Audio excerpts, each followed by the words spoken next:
বিসমিল্লাহির রহমানির রহিম। আসসালামু আলাইকুম এভরিওয়ান। কালকে আপনারা আমাকে যেভাবে সাপোর্ট করেছেন আমার অনেক ভালো লেগেছে। আমি সকালে উঠে দেখি আমার মেসেঞ্জার একদম ফুল। সবাই জিজ্ঞেস করতেছেন যে আপনার বোনের ছেলে কেমন আছে। আলহামদুলিল্লাহ ও ভালো আছে, কিন্তু ও মেন্টালি অনেক বেশি ভেঙে পড়েছে। ও পুরা টমাটাইজ। ও যেমন আসার পর থেকে ও ঠিক মতো খাবারই খায় নাই।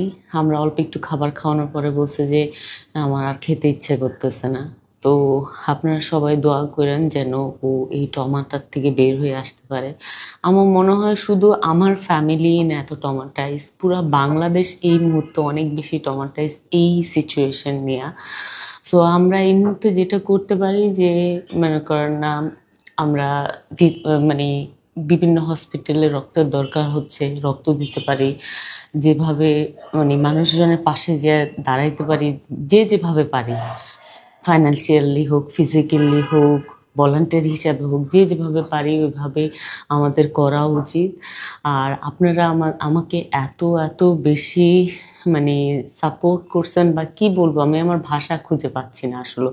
সকালবেলা উঠে আমি এই ভিডিওটা এই জন্যই বানাচ্ছি কারণ আমার মেসেঞ্জার একদম পুরো ফুল হয়ে আছে। সবাই জিজ্ঞেস করতেছে যে আপু আপনার বোনের ছেলেটা কেমন আছে।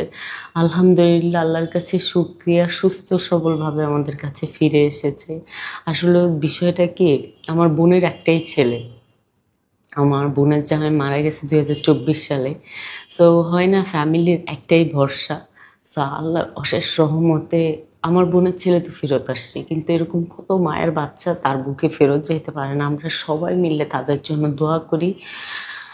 আর যেহেতু আজকে রাষ্ট্রীয় শোক ঘোষণা করা হয়েছে, আমরা সবাই মিলে নামাজ পড়ে আল্লাহর কাছে দোয়া করি যেন যেই বাচ্চাগুলো আল্লাহর কাছে চলে গেছে, আল্লাহ যেন তাদেরকে বেহেশত নসিব করুক।